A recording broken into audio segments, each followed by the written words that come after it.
আজকে কলকাতায় ভারতীয় জনতা পার্টির নারী শক্তির সম্মেলন এবং তাতে সম্ভাষণ দেয়া হলো এবং যিনি বললেন প্রধান বক্তা হিসেবে তিনি দিল্লির মাননীয় মুখ্যমন্ত্রী, আবার ওখানে বলতে গেলে ও দিল্লি সরকারের প্রথম মহিলা মুখ্যমন্ত্রী, তারা ফালাও করে বলেছেন রেখা গুপ্তাজি। বহু কথা বললেন, নারী শক্তি নিয়ে বললেন, নারী সুরক্ষা নিয়ে বললেন, বাংলায় নারীরা একদম সুরক্ষিত নয়। দিল্লির চিত্রটা কি? দিল্লি নিয়ে আপনার ব্যস্ততাটা কোথায়? ভীষণ যে পরিস্থিতি, উদ্বিগ্ন হওয়া।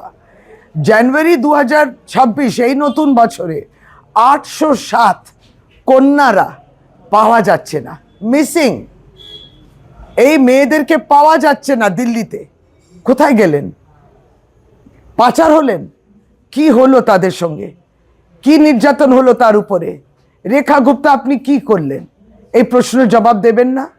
দিল্লির যা পরিস্থিতি, আপনি মুখ্যমন্ত্রী থাকতে থাকতে দিল্লিতে ব্লাস্ট হলো, এইটা নিয়ে জবাব কে দেবে? মানুষ আতঙ্কিত। ওখানে আপনি জিজ্ঞেস করবেন না আপনার হোম মিনিস্টারকে যে দিল্লির এই পরিস্থিতি হলো কেন, দিল্লিতে টেররিস্টরা ঢুকে এলো কেন? এটা নিয়ে আপনার কোনো চিন্তা নেই আর কোনো উদ্বেগ নেই। আর আপনি বাংলায় এসে বড় বড় কথা বলছেন। দিল্লিতে মানুষ নিঃশ্বাস নিতে পারছেন না। AQI যা অবস্থা, চারিদিকে পরিবেশ দূষণের যা অবস্থা, কি করেছেন আপনি মুখ্যমন্ত্রী হিসেবে? নিষ্ফলা, কিচ্ছু হয়নি। মানুষ কষ্ট পাচ্ছেন, সেই কষ্টটা আপনাকে স্পর্শ করে না। 1 বছর পূর্ণ করেছেন, ঢাকঢোল পিটিয়ে বললেন মুখ্যমন্ত্রী তোর 1 বছর পূর্ণ হলো। কি হলো? সমস্যাই সমস্যা।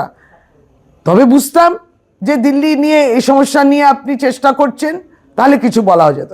আপনি আবার বাংলায় এসে বাংলা নারী সুরক্ষা নিয়ে বলতে লাগলেন। আমরা নিন্দা জানাই, আমরাও প্রশ্ন করছি আপনাদের। দিল্লি পরিস্থিতিটা আগে দেখুন, আগে দিল্লি সামলান, তারপর বাংলায় নির্বাচন আসছে বলে আপনারা এই সময় আসবেন এবং এখানে নানান কালিমালিপ্ত করার প্রয়াস এবং উল্টোপাল্টা বলবেন।